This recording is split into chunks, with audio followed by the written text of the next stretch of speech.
Hold on. Hello, everybody. Excuse me for right now. I'm just always moving and doing things, but that's what I am doing, moving and shaking. I'm unstoppable. So let's keep on doing these things. We got 2 more days and we're going to bring it in right. However and whenever we're going to do this. But today I want to welcome our phenomenal guest that we have, Kimberly Johnson, and she's going to be talking about being disabled and able body. Is that what it is? Get up there.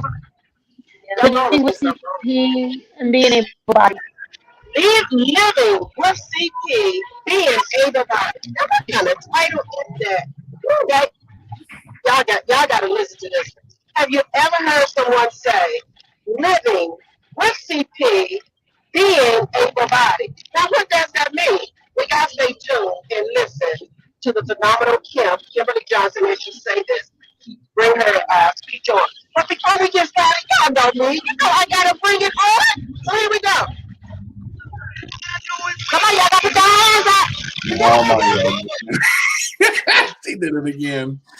Oh my god. And there she goes. Hold up. We love Hold her. on, guys. Technical difficulties. Hold on. I gotta see if she comes back real quick.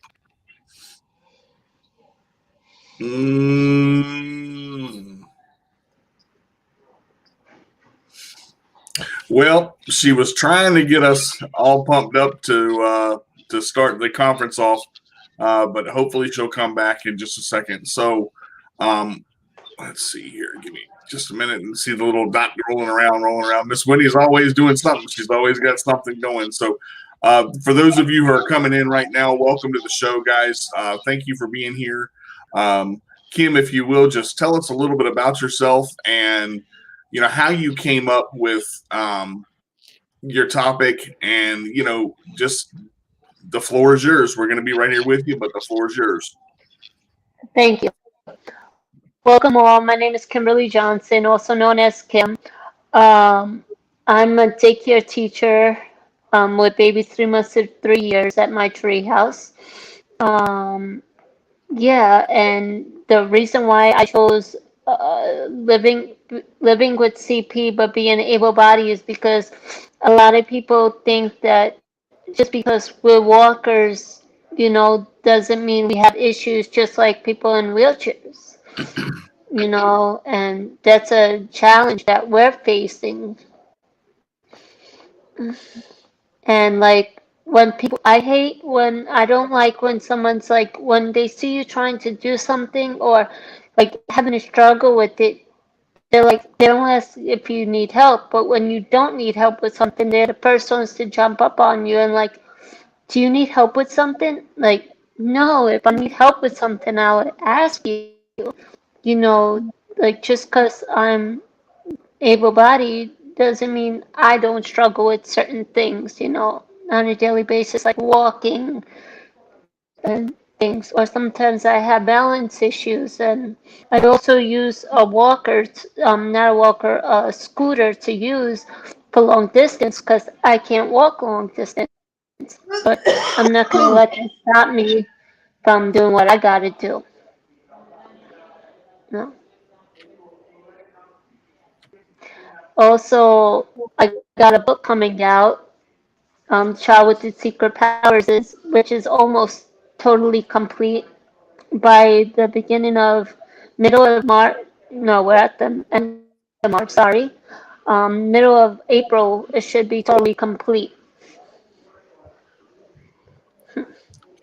Now, are you planning on publishing the book? Or are you looking at what are you Yes, looking at doing with it? I'm going to be publishing this book, and it's about this book. I'm giving previews, snippets about it. It's about an alien child that comes to Earth that's born with a disability and can't walk, and it can't be. And people are looking at him like he's different. But the main thing why I wrote it is because people that have disabilities, other people, they don't understand, especially children don't understand why is this kid in a wheelchair or stuff. Why can't this kid walk and do things like me? So I figured by making this book, it would be like interesting towards children, and showing them that just because I'm born different doesn't mean I am. Now you said you were a daycare teacher. Yes. How do your students accept you, or they don't realize it because they're too young? Well, I think the 2 and 3-year-olds, because I've had them since they're 3 months old, because we do 3 months to 3 years here. So I think like they kind of sometimes realize it because like they want me to pick them up and things, and like a lot of times it's very hard because my energy gets drained very quickly. So I'm like, okay, I'll sit on the floor with you. I'll play with you on the floor. And they're like, no, hold me. I'm like, I can't hold you all the time. So I guess they do realize it, but then they don't because they've been around me for so long. But like an average person, if they walked into this daycare, because I don't walk flat-feeted, I walk on my toes, so they would pick it up right away.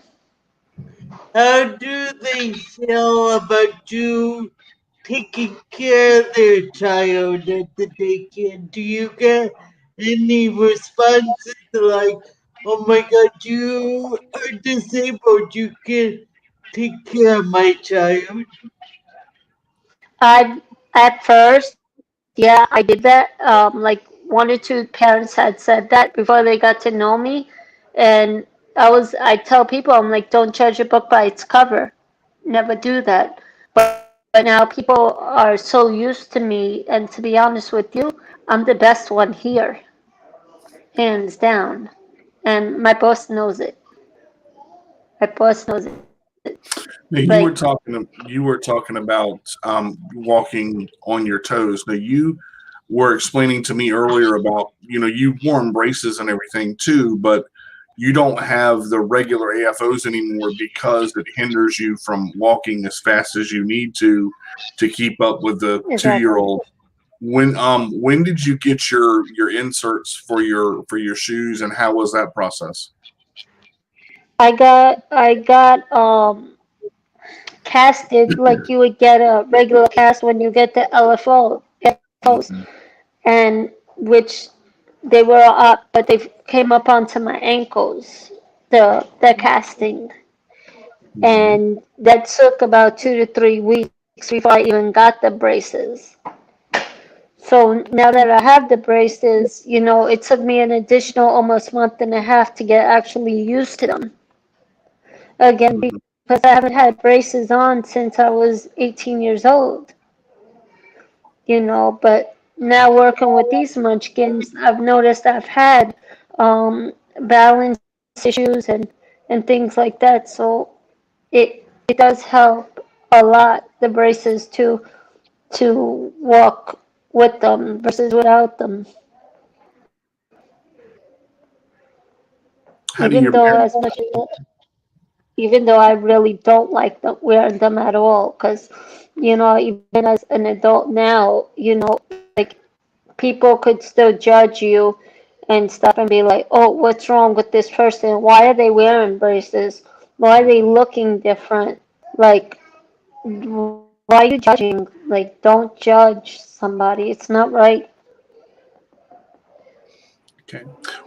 How do your parents feel about you taking care of little ones? I know that's especially, the transition from home to daycare and all that, and with everything going on, how do they feel about you taking care of little ones? At first, they were kind of iffy about me doing this, especially during the pandemic. But they already know that I'm hands on. I've tried the Zoom with the kids while we were closed for the 5 months, and I didn't like it at all.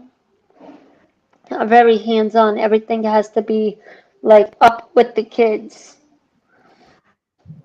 So Um, I love to work. does this make you want to have kids someday? I actually do want to have kids someday. I really do. I love my kids.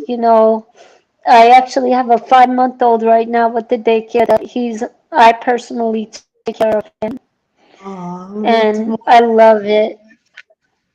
that's wonderful. Yeah, it does make me want to have kids and stuff. And I hate one thing that people tell you is like, just because you have a disability doesn't mean your child is going to be born with a disability. That's one main thing that I hear from doctors a lot of times. They're like, oh, you were born like this, so there's a high chance that your child could be born with that.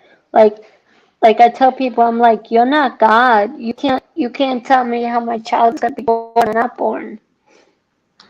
You I know, I tell people all the time. I'm like, if my kid is gonna be born with some kind of disability, then that kid is meant to have it. You know, that's how I feel. Christina said, "Hey everyone, glad you found what works for you as far as braces. I don't like wearing mine, but I do because I work with kids and need the support." So you said now that one of the things with the braces though too, now that you take them off, you really don't want to walk without them. Your doctors don't want to want you walking without them because of the support that they actually give you and how much they help you. Mhm. Hmm. Yeah.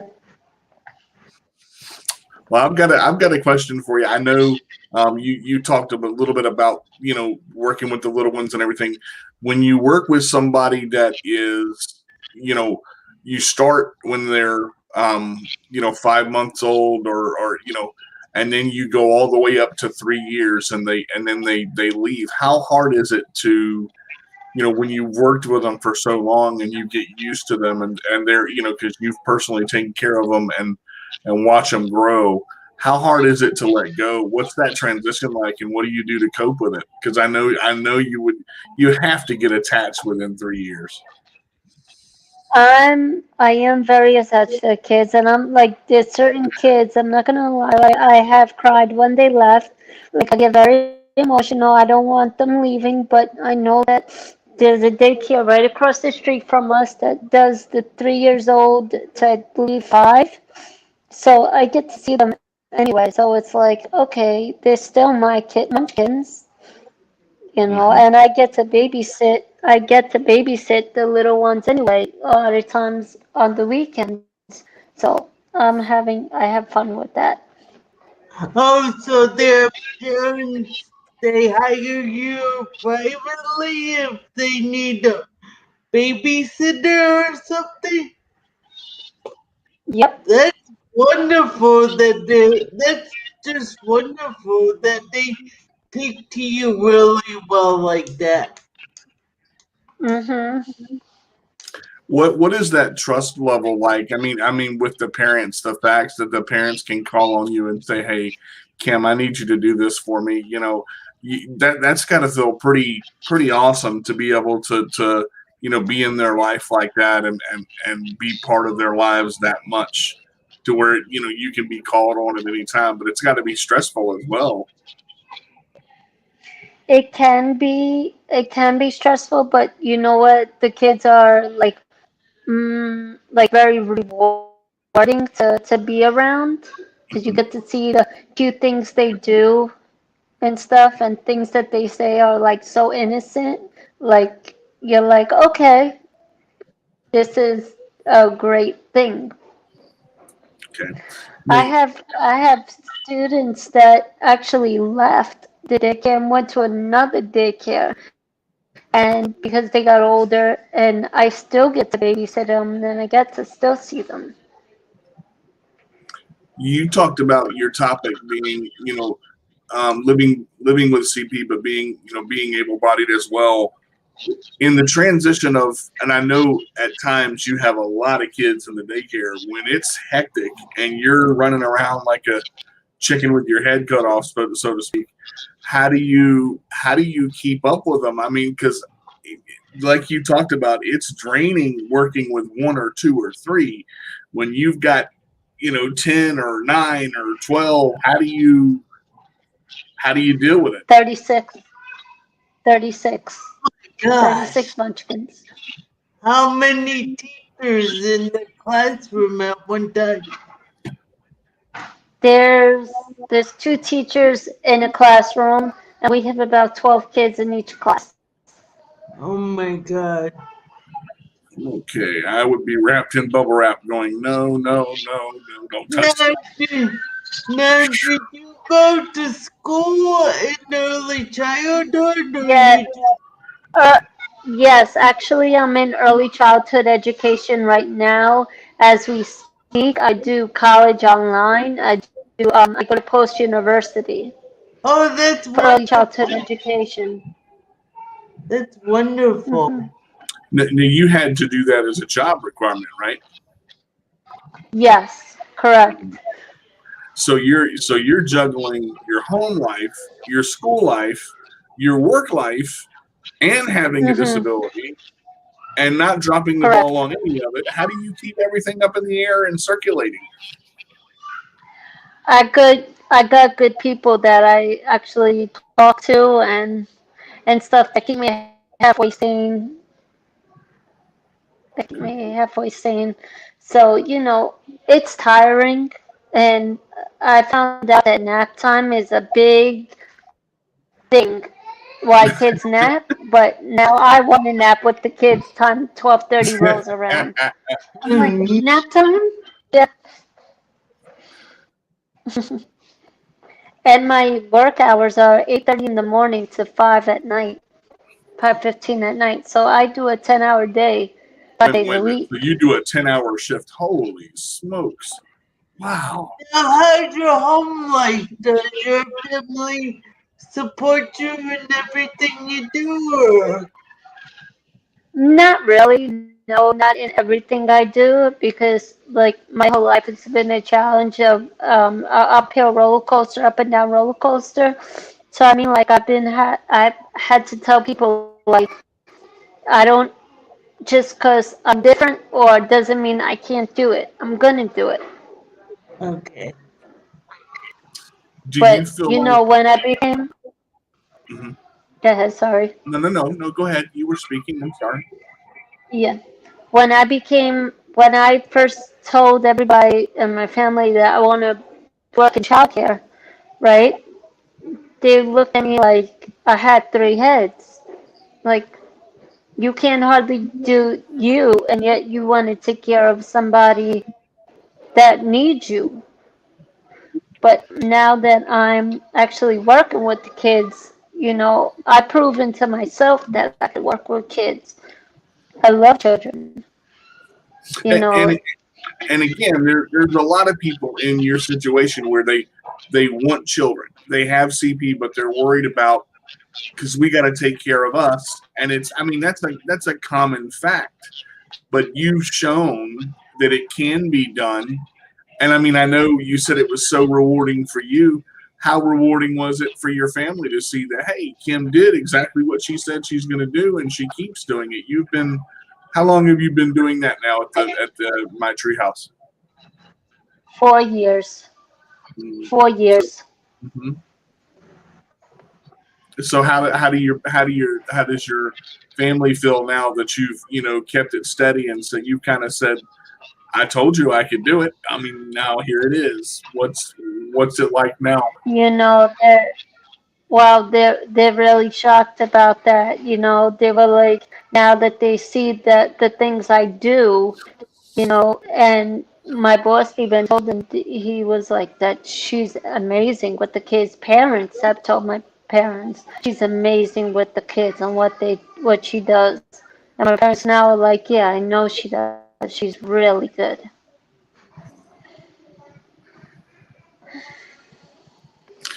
I've So yeah. seen some of the artwork that you've done with the kids, and it's fabulous. I mean, to do like art projects with little ones and not have crayons and paint everywhere. No, stop that, put that down. No, come back here. No, don't go over there.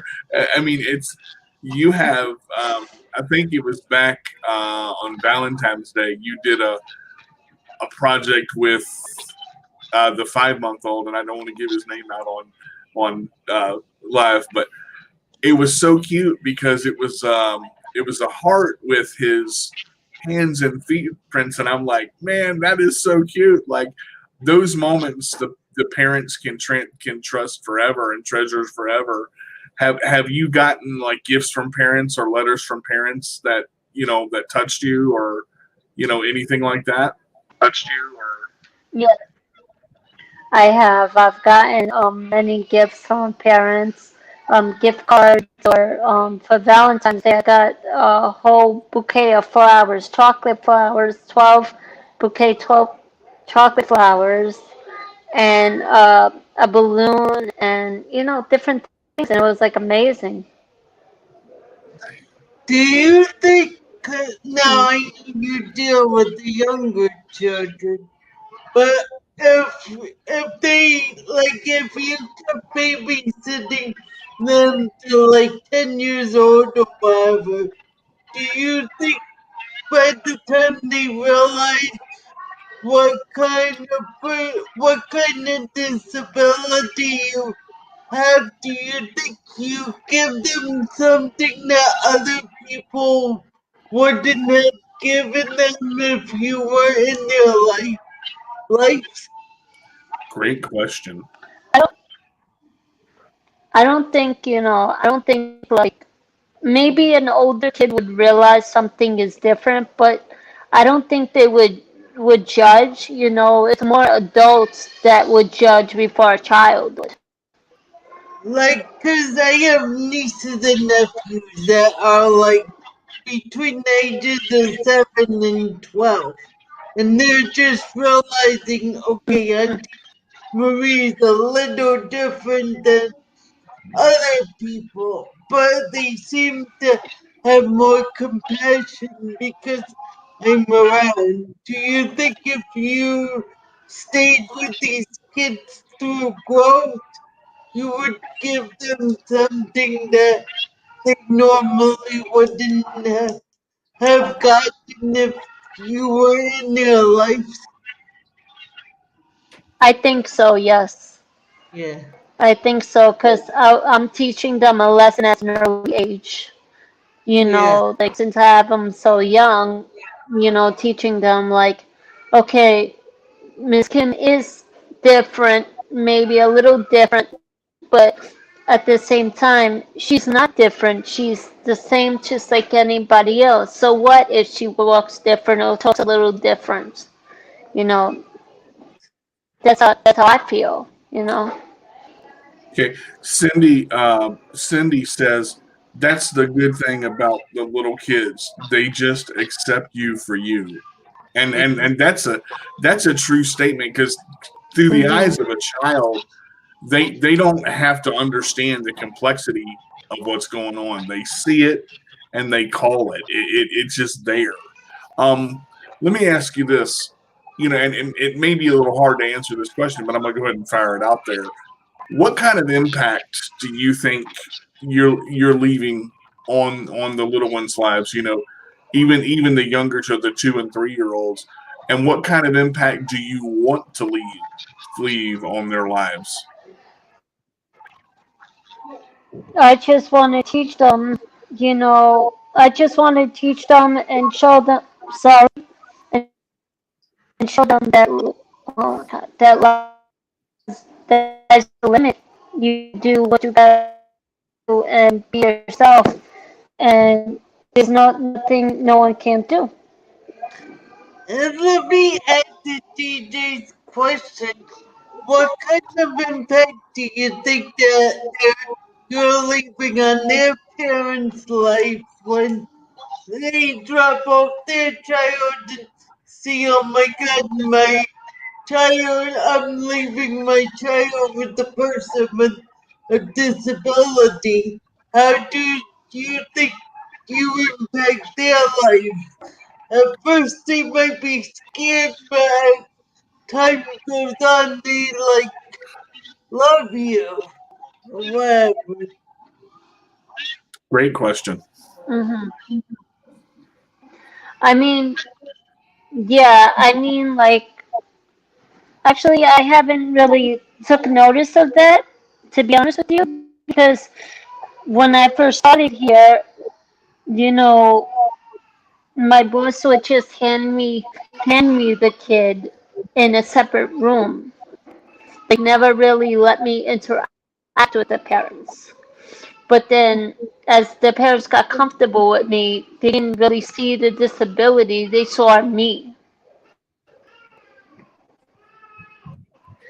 But, I bet they did feel scared and stuff, but I never saw it in their face saying, or told me to my face, oh, you are different. I don't want you down with my child.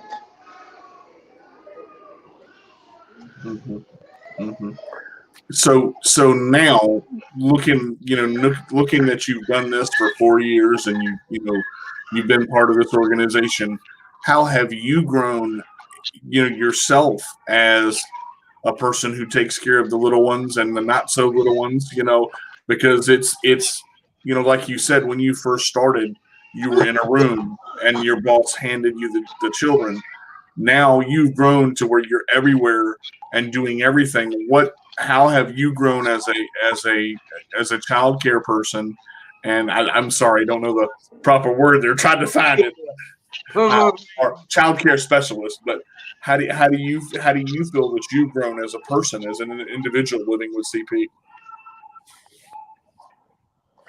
I've learned that just because you work with, when I first came here, everything was a little rocky because I didn't know how the child would react to me. I wasn't sure how to do like the daily routine, like with my kids as young as they are. And but now that I know everything, know the daily routine and everything, and now I'm actually teaching somebody the daily routine and how to work with our kids. It's like it's fun actually because I feel like I'm not only the teacher, but at the same time I feel like I'm a second parent to these children since they're with me 10 hours of the day. I apologize if you hear any of them crying at this time because it's not time. That's when I would have been crying. I said, "No naps, no naps for me. I stay awake." um, I think and I've seen a lot of I've known you for a while, and it's one of those things where your confidence level has grown. Now you've said, I can do this, I can do this, and it does build your confidence level. Where would you say, with you going to school and writing a book and doing a full-time job and then having home life, and where would you say your confidence level is now, and where do you go from here? What's next for Kimberly? I my confidence level has been higher since the job and being around people more. But like I say, sky's the limit. There's no challenge that I can't face. There might be a roadblock once in a while or a bump in the road, but you know what? I'll break those barriers and become the best person I could be. I've got But one more with that question for being you. said, I Mhm. have to go. Okay. Oh, okay.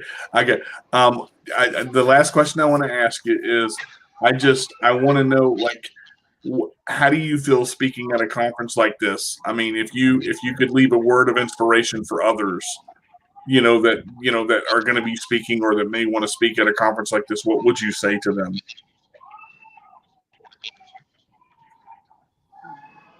I'll tell them word word is power. Speak your mind and you shall be heard. Don't don't let others hold you back. Be the best person you could be. Okay. All right. And you said you have to leave this, so I understand that. Thank you so much for being part of this, and we appreciate you coming on and speaking. What an awesome message that is, and it's really great to have you, Thank and you. we hope you can do this again. Nice meeting you. Will do. Nice meeting you as well. Have a wonderful day. All right. Bye bye. Take care. Take care. Bye. Bye everybody. Bye.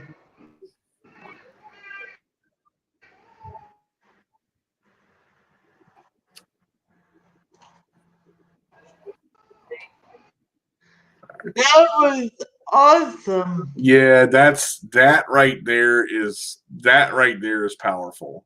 That's very powerful because maybe growing up in the 80s and not having like the not having the rights that people with disability has nowadays. I never dreamt of being a parent, and now that I'm in my 40s, it's like I look back on it and it was like, oh my god, I never really had the hopes of being a parent. And look at people today in the younger generation today, they're open about it. You know, and the funny thing is mentioning that, I've always wanted to be a parent. That's been my dream since I was 15 years old. I wanted kids. But the whole thing is, and family will turn around and say this too, well, you have to be able to take care of you. If you can't take care of yourself, how are you going to take care of a kid? But you look at Kimberly, and it's just like she talked about. There are things that she struggles with. There are things that she has problems with, but she can do it, and she doesn't let the barrier stop her. So if there's somebody out there that wants to have children, don't think that just because you have cerebral palsy, your child is going to have it. That is a misconception. And that's one of the biggest misconceptions, because CP is not hereditary. CP is not, you can't catch it, and it's not genetic. It is a birth defect where there's a lack of oxygen to the brain for a significant period of time, which causes brain damage. And a lot of people talk about being premature. Yes, premature is part of it, but that's in addition to. That doesn't mean, oh, they're premature, they're automatically going to have CP. It's so hard to go through life like that. And DJ, you don't always have to be premature. I was a month late. Was a month late, and I got CP because I came out so fast. I just, it makes me happy to see Kimberly succeed, because I know what type of person she is, and I know what she struggles with confidence-wise, because we've been friends for a long time. Hey, Nikki, thanks for joining us. We appreciate having you. We want to thank everybody. Thank you for joining us, Christina and Lena. Guys, we're so glad to have you. What an awesome message by Kimberly. And just to show that, and here's the point I want to bring up with Kim too. She mentioned earlier when she was talking that at first her parents were scared to death and be like, you want to do what? You want to take care of kids? Are you out of your mind? I mean, she told me that story, and the fact that she can share that she succeeded, and to give confidence to her family and the parents of the children that she takes care of. I've seen the little 5-month-old that she takes. He is adorable. That baby is like the cutest little baby on the planet. And it's, and she really does care about the kids that she cares for. She spends time with them. She does art projects with them. She's just a phenomenal individual, but she's real about what she wants to do. And I think that's kind of where you've got to draw the line and say, if you want to do something, go for it. And you got to put into work. She's going to school, working 10 hours, getting to where, she's got to go. She doesn't drive. She takes public transportation. I mean, she does what she needs to do. And she is a butt kicker, man. She will. This was the first time I ever met her, and she seems really cool about everything. She's an awesome person, and I thank Miss Winnie for, again, a conference like this and a message like that, to go from, yes, I want to have children, yes, I want to go to school, yes, I want to take care of kids, and she's been doing that for 4 years. So it's not just a fly by night operation. And I'm sure there were parents that were scared of that child's got a disability. But you know what? That shows that just because we have a disability or we have cerebral palsy, that doesn't mean we can't do something. And if you give us a chance, we can show you that we can do it. We might just have to do it a different way. But I mean, I went into the when I went to college, I went the opposite way. I went to geriatrics thinking that, okay, maybe geriatric people would take more kindly to me than children would. And it was the opposite because when they were growing up, people with disabilities were heard or seen from. So I got a lot of reaction that way. Well, I mean, and the mental, the mental aspect of it, that's a whole nother side right there. Not only is it draining, can you imagine 36 kids? Oh, Oh no. I would be going, I'm just gonna hold my head on before it pops off. That's the whole I can't imagine. Gimme, I want. Gimme. No. The mental stability that you gotta have. I mean, I'm just like, I get duct tape and be taping them to chairs. Just stay where you are for 5 minutes. Like, I don't know if I have the mental capacity. I barely got the mental capacity to button my shirt, let alone, don't get me wrong. I get frustrated with little buttons. But I'm going to tell you, them little kids running around and I guess when you're that young and when you're that young and your person with a disability takes care of you, or know a person with a disability, they grow up with their compassion that not a lot of children have nowadays. Like, I don't know if you have nieces or nephews or what, but I see my nieces and nephews with compassion that I bet you their friends don't have. Marie, I've got 4 sisters, and I'm gonna tell you, Brittany, Brandy, Raquel, and Delilah. Delilah's my oldest sister, and when the 3 of them were growing up, Brittany, Brandy, and Raquel, I have been a part of their lives since they've been knee high to a grasshopper. Yeah. And for me to hold those little ones and them to sit in my arms and fall asleep, I have pictures of me holding Raquel when she was a little thing, and Brittany and Brandy, they grew up so fast. I think they were driving the car by 7. Sorry about that, Dad, but I'm just saying. And that's got to feel like $1 million for a baby to fall asleep in your arms, Yep. or something like that. I don't know. I mean, again, I believe that it can happen, but it's just like Christina said. We may have to prove we can do more than others, but we find a way. I teach high school for a reason. Litters are not for me. I love kids. I don't know if I love 36 of them. I can't. I mean, I got limits. About 2, 3 is my limit. If I'm spinning around and my chair can't go but so fast. But I want people to see in this message, and what I took from it is there's so many people that are quick to tell us what we can't do. But a message like that proves when you got a 4-tier life, and when I say 4-tier life, because Kim's got to deal with her, she's got to deal with family at home.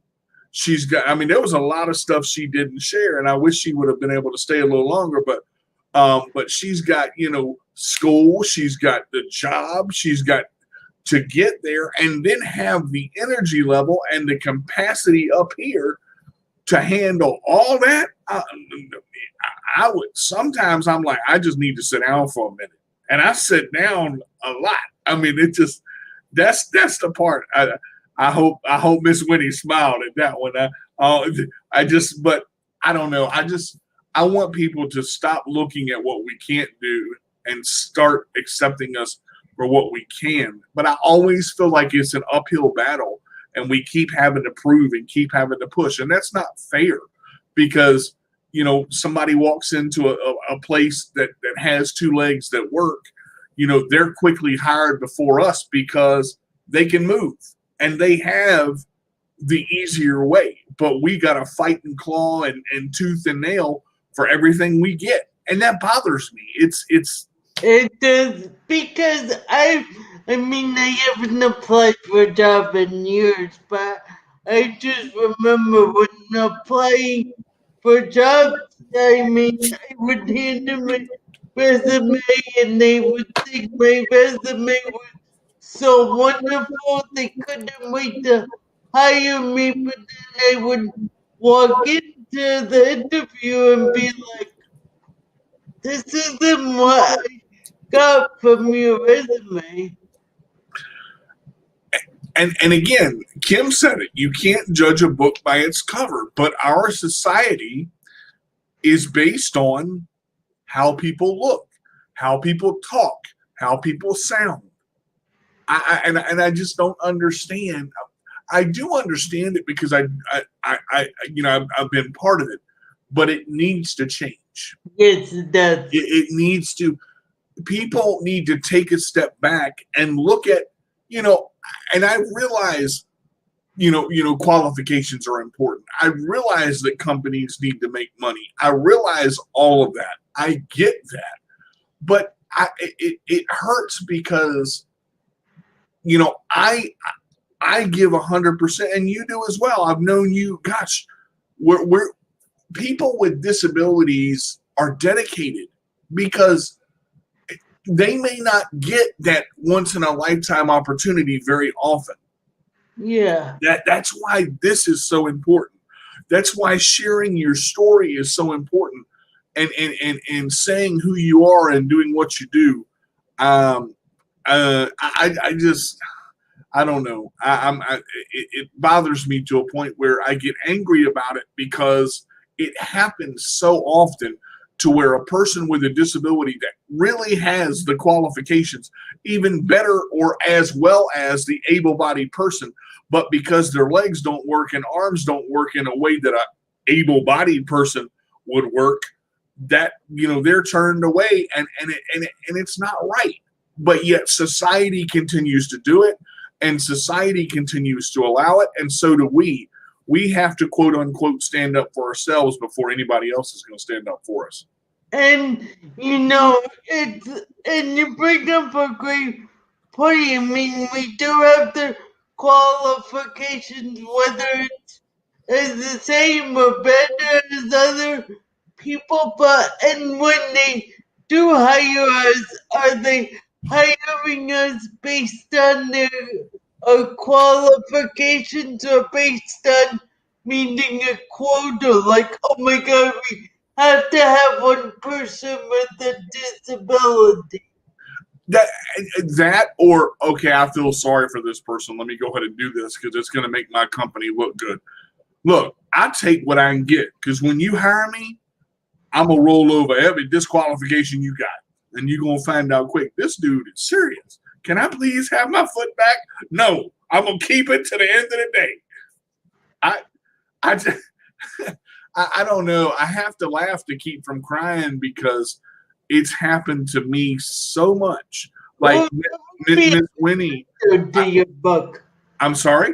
That would be a good title to your book. I have to laugh to keep from crying. The DJ Carter story. I mean, it's honestly, Miss Winnie is one of the first people to give me a wide open chance, and she's done that for a lot of individuals with disabilities because, again, she sees past the disability, but she's been around it for 35 years. See, that's the difference. When you're in it, you understand what a child can do with the disability, and it doesn't matter what disability they have.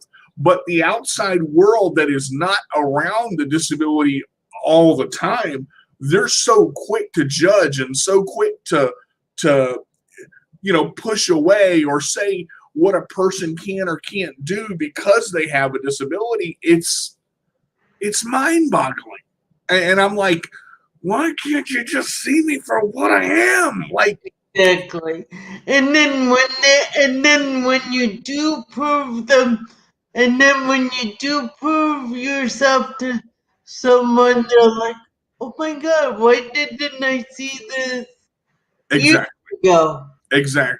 And it's always the case. And I ask myself this 100 times. If we get Miss Winnie in here in a minute, I've asked myself this question 1,000 times. If you would have taken the time to see me before I had to prove myself. See, I don't mind proving myself. What bothers me is I have my disability and I have to prove myself on top of that, because the disability that I have or the different ability that I have is part of who I am. And I've realized that now. I name my channel, My CP Does Not Define Me, but it does in some ways. And I've had to realize that. I've had to realize that it's an adaptation that you come to, a realization that you come to. But if a person can see us for as we are, I answer all the questions in the interview, and somebody will say, man, this is the best interview I've ever had, then freaking hire me. What is the problem? I don't get it. I don't want to sit there and say all jobs are the same way, because they're not. There are some people that see past a disability. There are some people that care. There are some people that can see past. But I have yet to see them, other than Edwina Wilson, other than Corey Wilson, other than the instructor that I had for Jack Dart, other than Tiger Martial Arts for 10 years. There are not many people that see past the disability, and it's mind-boggling to me. Oh, it's mind-boggling to me. I mean, it's like we have to prove ourselves. We have to rise above the expectations of what people put on us. But how much do we have to prove ourselves and rise above it before we say that I don't want to do it anymore? That's my question. I don't mind proving myself, but having the disability too and proving yourself. What more proof do you need? That's a great title right there. What more proof do you need? You got what you got. I mean, when is enough enough? When is it good enough to say that's it? When is it good enough to stop? And being on my own and living in this apartment building, it's like there's people here that don't think I'm capable of doing certain things, and then they realize it's the young people, and the older people just don't care. They're friendly to me, but the younger people that are in their 50s and 60s treat me like, well, how come your mom's taking you home for a couple of days? Well, because I need a break for a couple of days. I need a break from not working my body hard enough to the point where I can't work anymore. It's almost mind-boggling to me, or mind-blowing to me, how much, and just like you just said, you take this moment and you show all this and you go to the interview, and they don't realize what it takes for us to get dressed. They don't realize what it takes for us to go through to put our socks on. They don't know about that. but we do it. And we show up early. They say that you're supposed to go to an interview 15 to 20 minutes early. Every interview I've ever been to, I dress up. I don't care if I'm applying for Mickey D's, Arby's, Hardee's. I don't care where I'm applying to. I don't care if it's the paper mill that's half torn down and half the building is missing. I'm gonna go to that joke. I'm gonna go to that joker fully dressed and ready to succeed, because I want to put my best foot forward. And it's like this. I'm like, what more do I gotta do? I'm better than everybody in here. And I'm not trying to say that to be cocky. Please don't take it like that.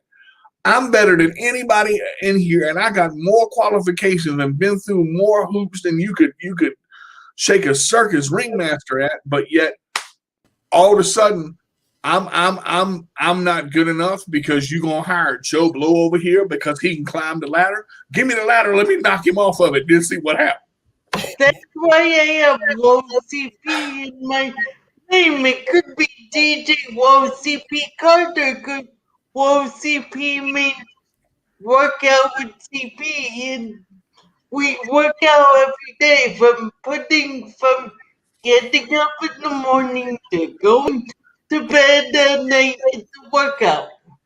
And we don't even use dumbbells or boxing bags. It's a daily workout to be us. Like you said, it may take an hour to put on one sock and shoe a day. And it's legit. Not that I'm complaining. And I didn't want this to turn into a rant, but it was something that it's not complaining. It's just showing people that we are willing to do all this stuff, no matter how long it takes us. I'll be honest. 4 years ago, now when I'm rolling down the street and going in Pollard's and I'm sitting in there, I'm like, okay, this is going, And when I met Mr. Wilson for the first time, I was like, this dude cool, and the organization sounded great. And I was like, okay, this could be something, but in the back of my mind, I'm like, oh, here we go, and because when you do something for so long, and you've done it a certain way for so long, your mind starts tripping. Your mind will trip on itself. And Mr. Wilson said, she'll get back with you, give her a couple of days, she'll get back with you. And again, this is where I had to learn patience. That's a great comment right there. I went to get a job at the library, and the librarian said they had people with disabilities working there before, and they didn't work out. So I told her, well, not all people with disabilities are alike. And that's important because it's perception of what people get. And because one don't work out, it's the same for all. And that's just that syndrome. But just like going in, and I met Mr. Wilson for the first time, and he said, Miss Wilson's gonna call you, give her a couple days. And I waited and I waited and I waited and I waited. It was 2 weeks later. I said, man, I ain't heard from her. She don't want to call me. What in the world? And I'm sitting there and I'm going through my wallet, and I'm depressed. I'm mad. I'm angry. I want to throw stuff. But I'm like, no, I'm going to just take a step back. Just like everything else, everything's going to be all right. And I had her card in my wallet. And I still have that card to this day. And I kept it for a reason. I looked at the card and it had her email on the back, and something just stuck inside of my head and said, email her, just email her. I'm like, no, I'm not going to do that. She going to call me. I'm going to be stubborn. Cause I'm like that the same way, cause I don't want to bother people. I don't want to be the sympathy vote. I want to prove myself to a person, and if a person really wants me to do the job or really wants to date me, they have to make the first move they have to make the second move after I make the first move. Well, and let me say something to you that you just said too. You're not a bother. We have got to get that out of our head. We have got to get this, we're a bother syndrome and we're a problem, out of here. That's up here. That's something we can control. That is something we have to stop, because when you put, or when we put, or when I put the words "I am a bother" in my subconscious, it comes out so massive, and it gets so much bigger. Or I feel like I'm a burden. Those are words that we have to stop, because again, that's up here. That's something that we control. And this is why I say you made a good point. But I'm holding the card, and they're like, call her, just email her, just email Ms. Minnie. And I'm like, no, I was stubborn. So I waited. I'm like, I'm not going to do it. She going to email me. Mr. Wilson said she going to email me. She going to email me. And I'm like, God dang it. I go in there and I email her. I said, Miss Winnie, I just wanted you to know I'm still interested. I think it was less than 24 hours. I got her. And I'm like, dang, she emailed me back that quick. But it made me realize something at that moment. Sometimes when you really want something, whether it's a job, whether it's to do something you've never done before, you have to pursue it. Not just pursue it, you got to dive for it. You got to dive in there. You got to be over the top where people look at you like, dang. You sometimes, and understand when you got to be desperate for it, because you got to want it. I do think there's a way of doing it without, like, some people think that, they can do it all head first and be bossy and say, okay, you need to hire me because I have this disability. But I just think there's a way to do it where, like, okay, here's what I could prove to you. Here's why I could work for your organization. I have cerebral palsy. I have a background in this. I have degrees. I went to school for this. You also don't want to be so pushy that you don't want to aggravate the person offering you the job. I agree. I agree. And Ms. Wilson has said there's a right and a wrong way to do things. But the reason I said what I said is because when you give your all for something, and I went in head first with Miss Winnie, and I'm so glad I contacted, and I still have that card to this day. That card has not left my wallet because it's a constant reminder. I held that card in my hand for what seemed like hours. It was only like 20 minutes, but I battled with myself, and we battled with ourselves so much to try to convince ourselves whether or not to do things. Miss Winnie is the second individual, because I worked for Intellos for 6 years and I was daggone good at what I did. But she is the second individual to allow me to prove myself, but in a way that it's not about having to overprove myself with the disability, if that makes sense. And that's why I get mad about the world we live in today and the society that we have today that wants to look at what we can't do and push us down and say you are not qualified of this because blah, blah, blah. And you can list all the stuff that I can't do. That's fine. Go ahead. Because I'm going to take a can of tomatoes, a can of corn, a can of peas, a can of rutabagas, a can of chicken, and I'm going to just start pelting it. I'm going to bust you in the dome every time you say I can, because I'm going to go done it. I don't care. I'm not going to go in and apply for something that I'm not qualified to do. I don't care that I can't reach the top shelf. Right. Give me a 2x4. There you go. I reached the top shelf. Now you stock it. Go ahead and climb up the ladder. And I'm saying that to be real, because people look at the way they have stores designed today. They don't care about people in chairs. They don't care about people in chairs. My first job out of high school, because the state said the BR, I think it was called BR back then. When we had my last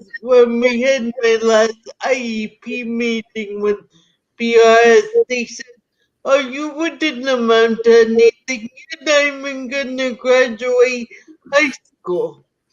And they said, "Oh, apply to Bradley's. You could work at Bradley's." You know what they did? They put me in the dressing room so I wouldn't be seen in the front of the store. Mm. Now, see that I'm not gonna comment because I'm liable to say something I shouldn't, Yeah, and I really have to be nice. But that is so wrong. yeah, That is children with disabilities are meant to be heard, not seen, not heard. We gonna put them over here where they're out of the way, where nobody else is gonna look at them. You know, that's one thing I thank God for. I graduated high school with a 3.75 GPA. I graduated 8th in my class, and I worked my butt off to get where I am. And I'm thankful for the people that did give me the shots that they've given me, and I've taken them and ran with them, so to speak. I may have stumbled a little bit along the way. I may have not have been as patient as I could have been, but I daggone sure enough learned from it. And that's where I want the people that are making these companies and making these stores and making these positions to see if this young man, if this child, call me what you want, call me the grape in the purple shirt. I don't care what you call me. Just know that if I do something for you, or I say I'm going to do something, I'm going to do it to the best of my ability, or I'm not going to do it at all. Because that's the type of person I am. And that's why Kim's message inspired me. That's why you see things like that. I'm so glad Miss Wilson came in, boy. Woo! I just want to say something real quick. I've been here for a while now. You know, of course, I've been down there listening to everything. But our next guest that was supposed to come on is truly having technical difficulties. She's using an iPhone and an iPad. Do anybody have any answers to why she can't figure out how to get on? Is it Let's something see. different? Is she trying? Do you know what internet browser she's using? Can you find out what internet browser? I don't know, but I know she could use Chrome or Firefox. Okay, tell her. I'm saying this is what StreamYard is saying. Okay, yeah, she should also be able to use Safari. There should be a regular internet browser within her iPad that she can get onto, and if not, just have her go on to Chrome. And she Safari should is their main one, though. Right. Mm-hmm. Yeah. And I know Safari works because Kim used that just to get on her phone. Okay. Well, it must not be doing it today because that's iPhone main one, Safari. So I'm not sure what. Mm-hmm. Yeah. Mm-hmm. Yeah. I don't know. I'm writing this thing because lately I've been journaling my feelings about cerebral palsy all my life, just to write a journal about what I'm feeling, and I'm writing one titled "Guilt, Shame, and Overcoming My Disability." Okay, hold on for a minute. I'm sorry. I'm not sure, Siobhan, because I'm using Chrome as well right now. So I'm not sure what's going. I know Chrome has a new version, beta. You have to have beta Chrome.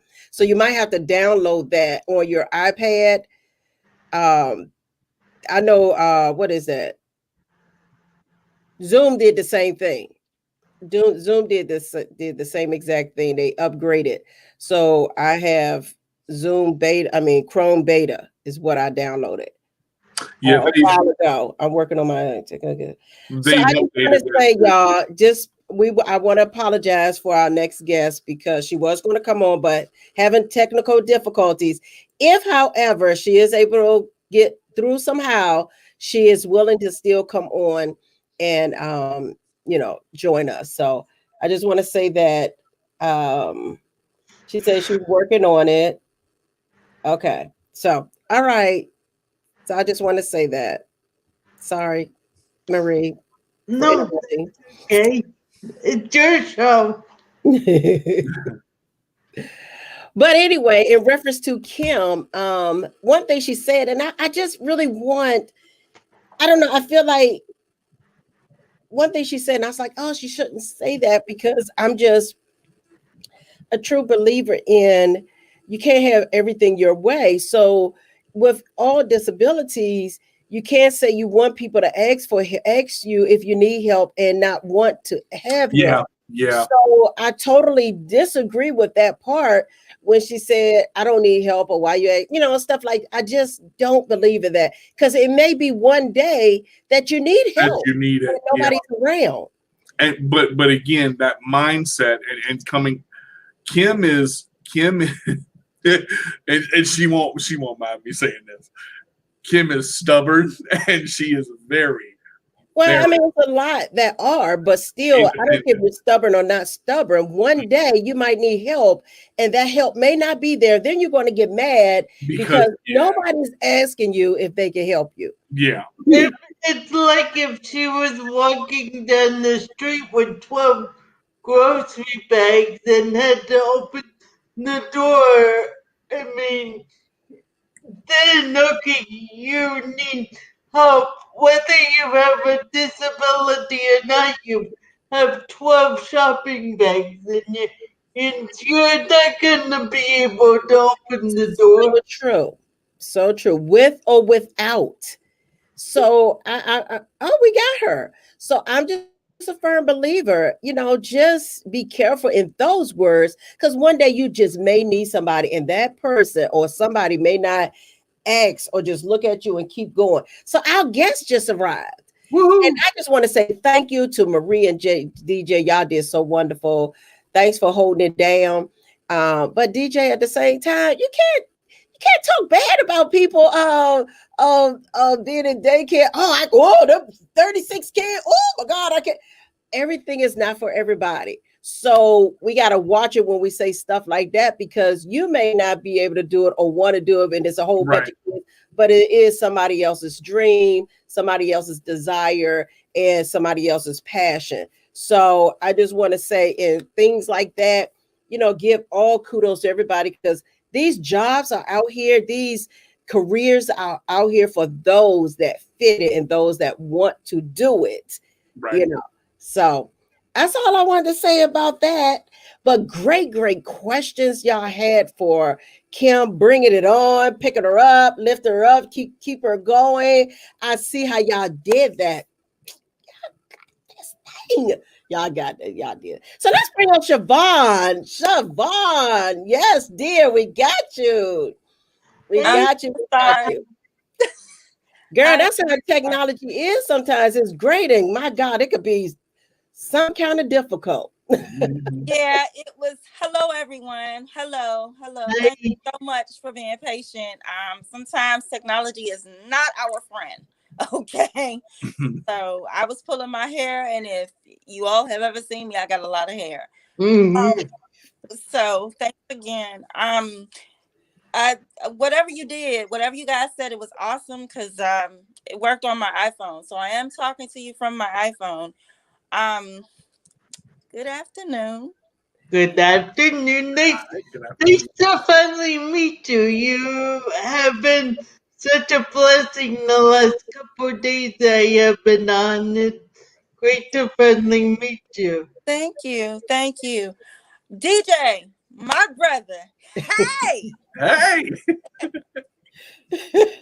what were y'all discussing that had your face all red, DJ? We were talking about just having to prove ourselves in the world and with the job experiences where people will judge you first before they really give you a chance to see what you can do.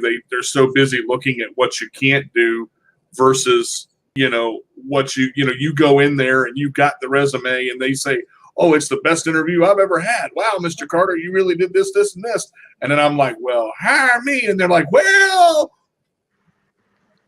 And the rest is, and rinse and repeat. So, yeah. No, there's a lot of truth in what you said. I'm sorry. Because this is my iPhone, I can't see the writing as clearly. The young lady, please give me your name again, and I apologize for forgetting it. Me? Yes, I'm ma'am. Murray. I'm Murray. Mary? Marie. Marie. Okay. I don't think I've had the pleasure of speaking to you fully, so No. I like your spunk. But to get back to what DJ was saying, it's true. I find it to be true because let me tell you what someone told me when I started college and I was interning at this radio station because my minor is communications and my major is business management. And I worked at this radio station. I have a mild case. Let me tell you, I have a mild case of cerebral palsy. I'm sitting here with you now, so you're looking at me sitting. And when I say it's mild, it affects basically my lower extremities. Now there are some slight cognitive issues there, very slight. So I don't use a cane, a crutch, or walker per se. However, when I was interning at this radio station, I know they noticed the way that I walked. And when I went in for the interview, I could see they were impressed with what I had to say. But when I stood up, I watched my interviewer's eyes and see me. I'm, y'all. For those of you that know me, I'm spunky. So I will, I just sit back. I kind of got that the last couple of days. Thank you. So I sit and watch you and say, So I said to him, I said, "Is there an issue?" He said, I said, "Are you sure you're all right?" He said, I said, "You want to know if I'm all right?" And so he was like, "Well," I said, "So you're looking at the way I'm walking." I said, and me, I have a weird sense of humor. I said, "Yeah, it's a real bummer." I said, "Did I tell you that I've got a horn that grows out of the middle of my head and that I have a crooked toe?" He looked and he burst out laughing. He said, "I'm hiring you on the spot." And so later during the internship, I asked him, I said, "Lou, he's no longer with us." His name was Lou Hankins. I said, "Lou, so let me ask you something." I said, "Why did you look at me like that?" He said, "Well, I did notice it, and legally we're not supposed to ask." He said, "But you also understand that although your resume was great, people only notice you, only know you from your paper trail." So I say all that to say to you, people only know you from your paper trail. And so for us, we're going to have to prove ourselves 2, 3, 4 times as much as the next person. And I learned this early on in life, very, very early. I came from 2 extremely independent parents. They were proud Black people. And I grew up in the 70s and the 80s. And so my father, if any of you are familiar with Good Times, Yeah, that show. love that show. Okay, so James Evans, John Amos played James Evans, and see, DJ, you're laughing, so I'm sure you can understand what I'm about to say. James Evans was mad with everybody. That was my father. He was straight off the cuff, So he wasn't mad with everybody. He was just very firm. And so what both my parents always told me was, it doesn't define you. And at the time I had the 2 Canadian canes. They call them cuff crutches now. But I was using those. And so my father sat in front of me after one of our doctor's appointments and he said, my mother, of course, being mom, she was like, "Okay, well, how are we going to do this?" My father was like, "There's nothing wrong with her." And they're talking in front of me. And he said, "There's nothing wrong with her. We can't shield her from the world forever."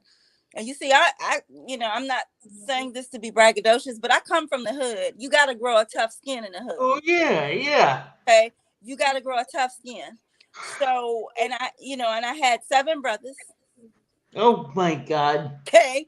And, some sisters. So, a bunch of boys, you know. What number were you? Yeah, so with a bunch of boys and a few girls scattered around, hey, if a boy farted and you smelt it, oh well, just keep right on moving.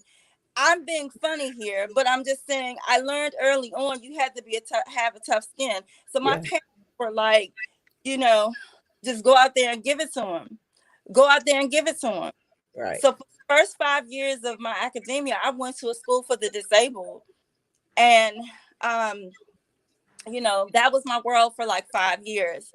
When I came home, however, I was expected to, you know, be normal. You know what I mean? Okay, my normal isn't somebody else's normal, but it works for me. Okay, did I get teased? Hell yeah, I sure did. But I was time and a half for him. You know what I mean? What you got? What you got? Yeah, Yeah. I grew up in the neighborhood where I was the only girl, so I know exactly what you're talking about. I could pop anyone like no one business. There you go. I mean, you know, and I piggyback off of your earlier conversation because I saw how passionate you were, DJ, when you were talking. Yeah, it gets on your nerves. Does it bother you? Yeah. Oh, please. Yes, it bothers me. But I don't let it bother me too much. Because I got a job to do. Like even now, I have 2 grown kids. I was talking to Miss Edwina a little while ago, and my daughter called me up with an issue. And I'm like, hey, work it out. You're grown now. You know, Mom, is that all you got to say? Hey, work it out. Yeah. You know, My job for 18 years now. You deal with it. no, you know, with kids, the first thing they want to say, and Miss Edwina can testify to this. I'm grown. Famous last words. That's what they quick to say. Mm-hmm. That rent check come. Landlord don't want to hear. I ain't got it. You grown. So, ain't you grown? Aren't you grown? Yeah. You're grown now, right? Well, Mom, I didn't know toilet paper cost that much, but you're grown. You know, so. That's the cost of living on your own and being grown. Exactly. You got to budget that out. Grandkids, take your time. Let your time come, you know. Even if you're ready to move out, take your time. Don't rush those things. If your mama not pushing you or rushing you, don't rush it. Yeah. Don't rush it. But get everything in order now while you're at home. Get everything in order. And you know, prep yourself and learn certain things that you will need to be able to do when you are on your own. You know, I tell my kids, I don't care how old y'all gonna always need your mother. Hence today. I saw mine yesterday and I got smart underneath my breath. She was like, what you say? Nothing. you know. Say that again. Nothing, ma'am. That's why I stayed home longer than I should have, because I wanted to learn the easy things. Like, I remember my brother saying that when they moved in here, he's like, I didn't know how to do laundry when I moved out 20 years ago.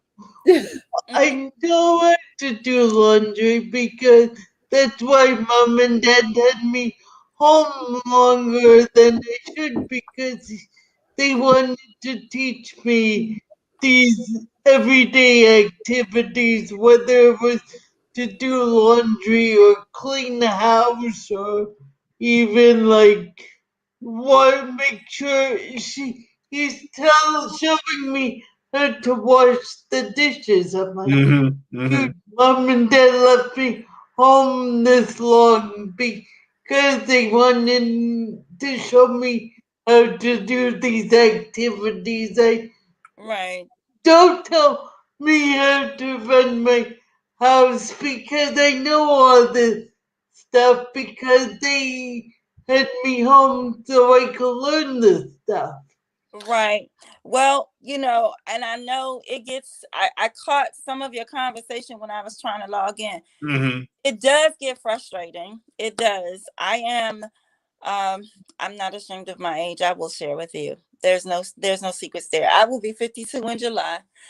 And, when I was born, it was 1969. And of course, they did not have the medicine that they have now.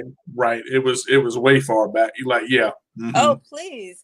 No. So they told my parents, my family told, some of the family members told my mother, well, just put her in a home. You can have another one. So my mother said, my mother was 21.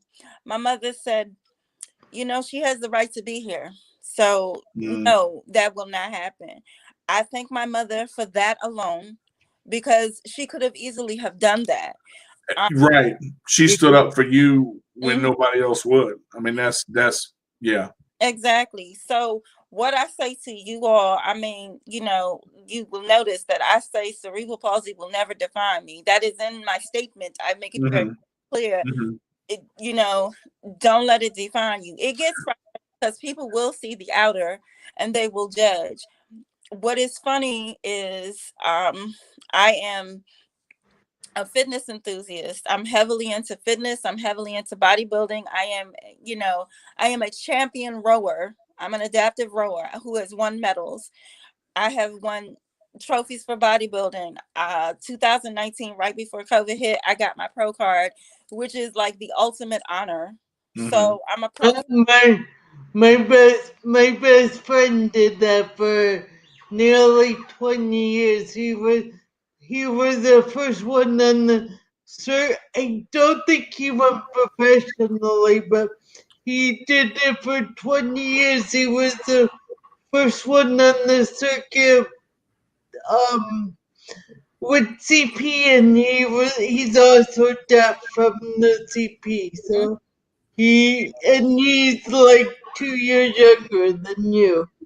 Well, and see that I say all that, and I love coming on these forums, because I love hearing what you guys have to say. I really, really do. I mean, like I say, and I know I'm being repetitive here, and a lot of this is off the cuff, so bear with me. It does get to be frustrating because you have to prove yourself, and you have to sometimes say, look, listen, I'd like to see you try it. ADA 1990. Right. Okay, and you try not to get nasty. Are there days that I want to give up? Sure. And see, by me being an athlete, I'm always game face on. Are there days I don't want to do it? Yeah. But I will tell you that I always think about my therapist. I'm sorry, you all are listening to my work computer. Pardon that.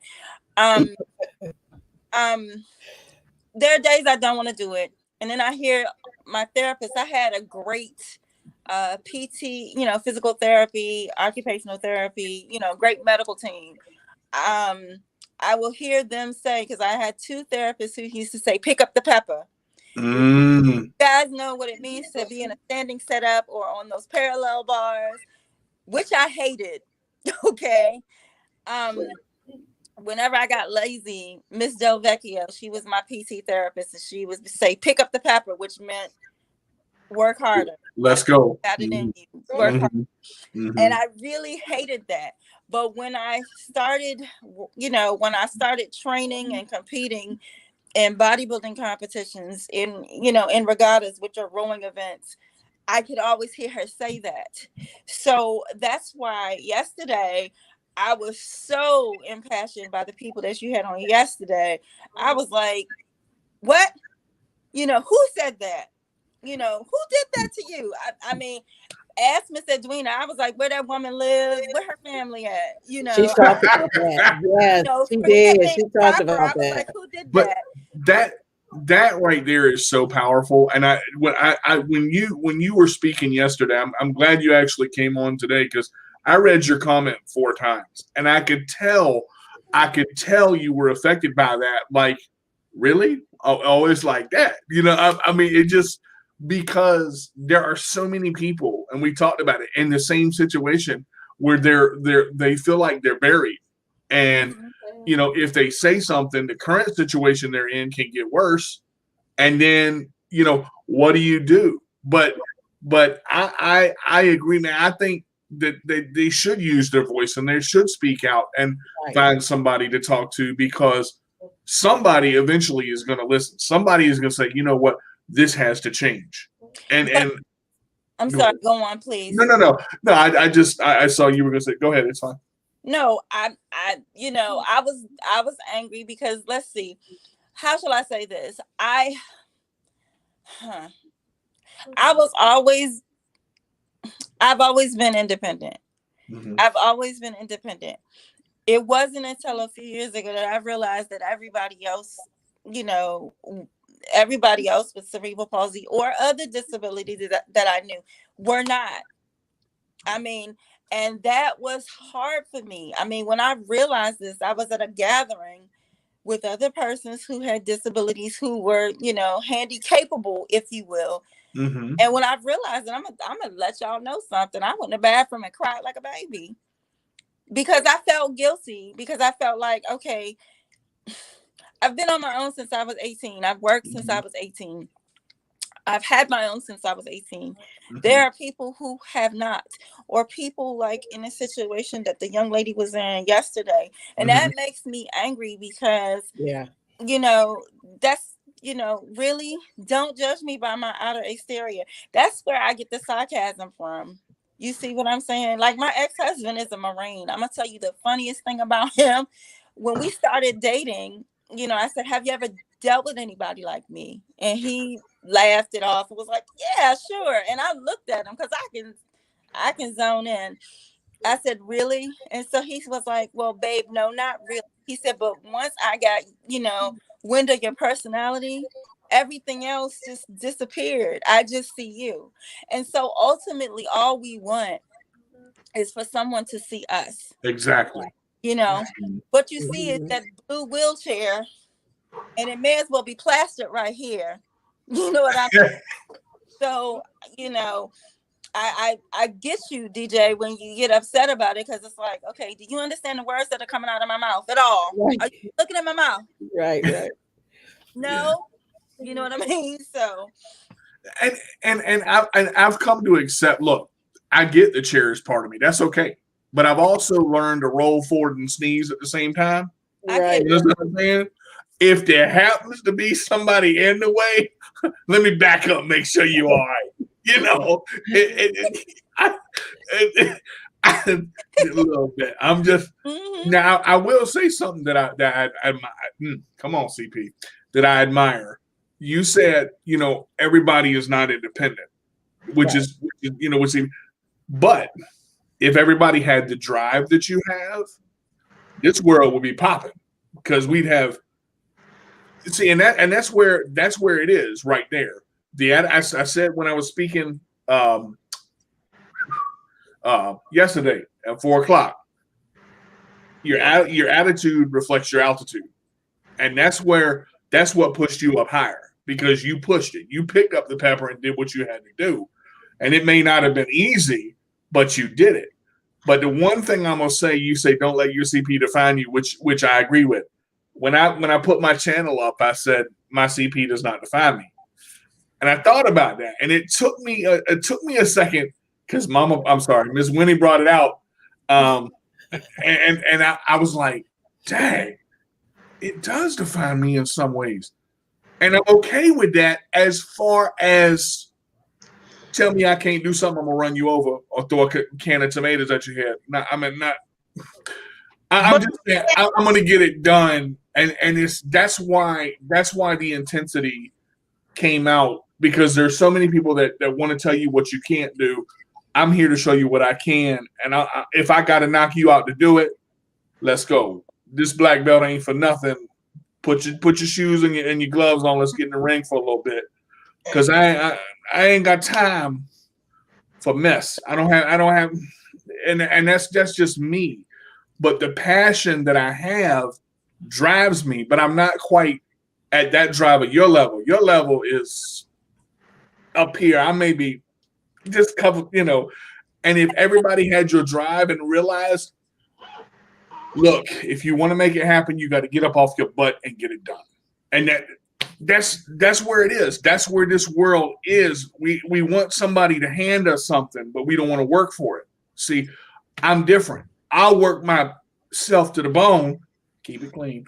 I work myself to the bone to get what I want to get. I got you. But I had to learn and I'll say it.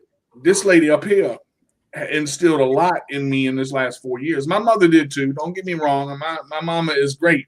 I love my mama. Have fun in Tennessee. I'm just saying, you know, I Stop it. everybody, I know where you're going though. I get it. Believe me, I get it. To piggyback on what you guys said, they think two things. They think you only let your CP define you as much as you want. Don't let anyone else define it, but let yourself define the CP as much as you want, whether it consumes you or just a little part of you. You can let it define you as much as you want. You're your own person. And hopefully you don't let it define you. Right. And to go with the fact that, you know, we grew up pushing the envelope and proving to people, I feel like this generation of people with CP or any disability kind of like brings out plays the card like, oh well, I have a disability. The rules say you have to do this for me. Yeah, the rules say you might have to do this for me, but we still have to work ourselves to prove to them we deserve this. Well, and that's true. And that's, Yeah. I mean, the reality is, and I'm getting closer to being eligible for retirement. At my current place of of employment. As a matter of fact, right before I came on, I had a meeting with a retirement specialist who told me that. So the time marches quickly, but you know what I'm saying is, the reality is we're going to have to continue to prove ourselves. It's 2021. There are still people Which is who, sad. there's still people. There's a neighbor. Excuse me. I rely on Metro Access, which is a paratransit system here. Now, in front of my house, everybody knows that I take Metro Access. Everybody knows me. I'm good, but no problem. Well, I was coming out of the house, and one of my neighbors, she said she was walking a dog, and she said to the driver, "Can you move back a little bit?" Because her husband was trying to get out. She said, "Can you move back a little bit?" And she pointed to where my house was, and she said, "She's slow anyway." The driver kind of looked in my direction. We got in the vehicle. I went to the gym. I came back home. She saw me a couple of hours later. "Hey, how you doing?" I looked at her. I said, "Well, I don't know. I'm slow. Slow. That's what I said. I'm slow anyway." So of course she sounded like Porky Pig. No, you can't backtrack. I heard you say it. I said, "Yeah, well, you know what? I don't move as fast as you." I said, "But under the ADA and the fact that that chair is for a person with a disability, that vehicle is for a person with a disability, it means that you have to wait until I'm loaded before you can move." That's the first thing.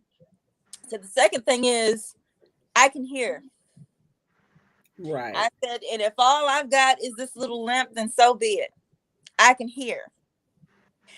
Her husband came out and was like, "Ma'am, we're so sorry." I said, "No, you don't need to apologize for your wife's ignorant behavior." Woo, get it? What my parents have always told me is that the biggest disability in life is people's ignorance. And that's the truth. I mean, because listen, okay, and I say this as a sister in CP. I watched Mr. Duena's videos all month long, okay, with Kelly. One day I'm telling you, I was heated from the day that I'd had. I was like, everybody gets on my nerves, and I'm just sick of everything. And I think Kelly was dancing to Happy or something. All I saw was that little red stocking just going back and forth. And I was like, see, what was I upset about? The truth is, the truth is, and you know, Miss Edwina, this is what I have to say to you. Thank you for educating, because the truth is there are different degrees of this disability. There are different degrees of cerebral palsy. Different. Yes. Some of us have more spasticity than others. Some of us have speech impediments.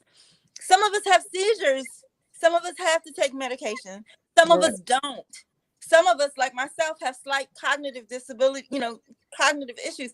They're slight, but they have to do with it. They're there. Brain.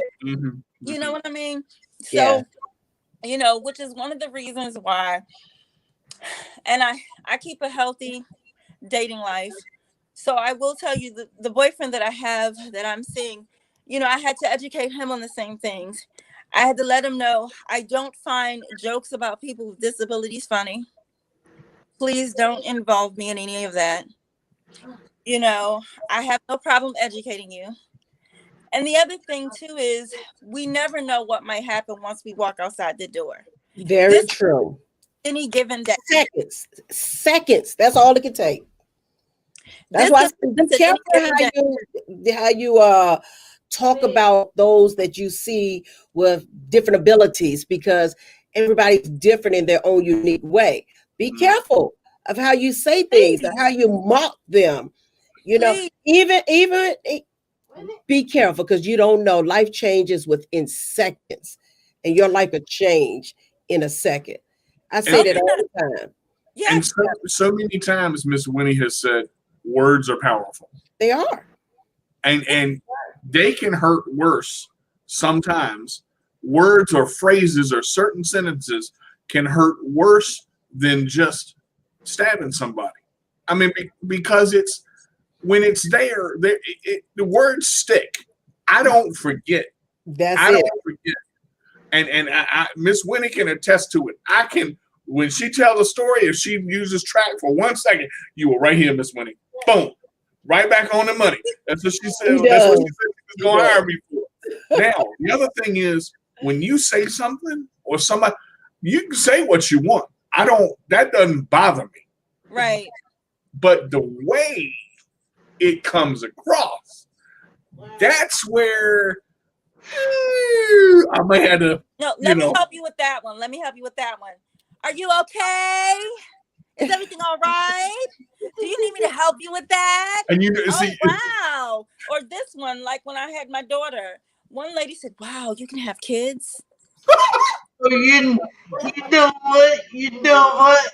I have a story like that. I was out with my niece one day, and my niece was maybe 2 years old, and my mom was with us, and my mom had just brought my niece back from a mommy and me class. Okay.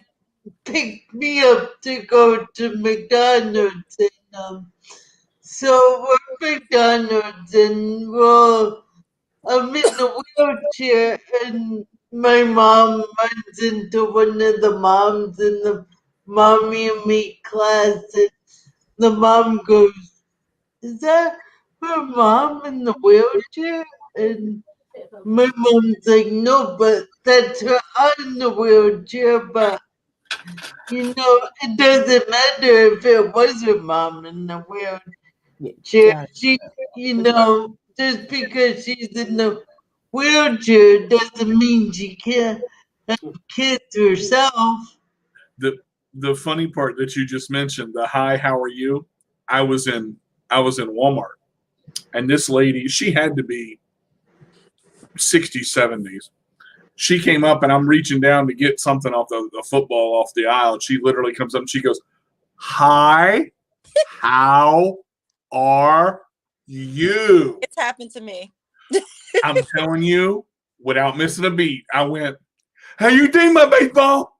And I literally followed this woman, followed her. Baseball. Thank you. How are you? How are you? Now, so we get to the door. She's 12 shades of red. And I go, I'm fine. Thank you very much. I hope you have a wonderful day.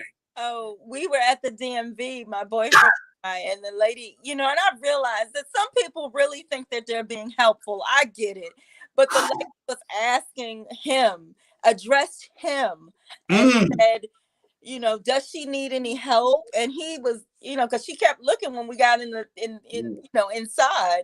And anything about the DMV, you show up early so that you don't have to stand and all that. You have to. Mm-hmm. And so, she kept looking. And so, my boyfriend and I continued to talk to each other, and she kept looking. So she comes over to him and she addresses him and she says, does she need any help? Oh my God, does she need any help? And so I started to say something, and he put his hand on my arm. He said, ma'am, I assure you, this woman is more than capable of getting around. He said, and if you stand there long enough, she knows how to bench press. She will put you over her head and bench press you real quick. You and me both. So he said, back away. She just was like, okay, got it. Okay. I love how when you're in a restaurant, especially like if you're on a date with someone and the person isn't disabled but you're disabled, and the waiter or waitress as, okay, what does she want? And I'm like, well, see them and then date with this handsome guy. I'm not gonna tell you why I want, but I'll order the chicken sandwich. I hear you. Well, and that's the other thing. And I will tell you, I'm gonna have to go here shortly because I have to step into another meeting. But that's the other thing. And I touched on this a few months ago. Love with a disability, being in love, wanting love, human interaction. That doesn't mean that we're any different. You see what I'm saying? It really doesn't mean that we're any different. We're allowed to experience love, feel love, want love, make love. Okay, DJ, you're married. Go from that. You understand what I'm saying? So, I'm sorry. I have a filter. I'm sorry. No. I hope I'm not deviating too much from the G-rated, but we still on the PG level. It's all right. We good. Okay, DJ. See, you and me gonna have a fight. It's real. You win. Keep it real, okay? Real. Let's just keep it real. That's it. Honestly, we want companionship and love, and very true. And we don't want to be disregarded as, oh my goodness. I've run into so many of, and like I said, excuse me, in about 5 minutes I am going to have to go, but I have to make this point.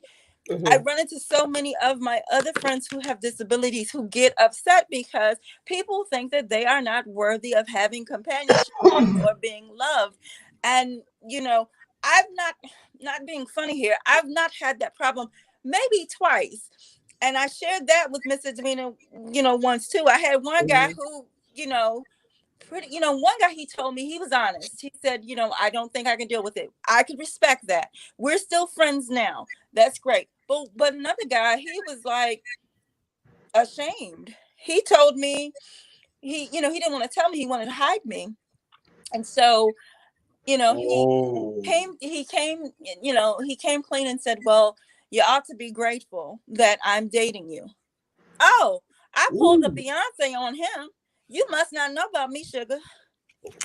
You must not know about me. Let me tell you, I had him walking. Please don't do that. So, in terms of love and companionship, whenever someone says that to you or is treating you like a charity case, or you have people, and I think, DJ, you said it yesterday, that are in these relationships that are abusive because they're afraid to leave. Oh, the devil is a liar. That is a lie. A big one. Okay. I wish you would. I wish, a big lie. I wish you would. So fortunately for me, I've had relationships where, for the most part, I've been loved back. But everyone deserves to be loved. Everyone deserves companionship. Nobody wants to go into this world alone or leave it alone.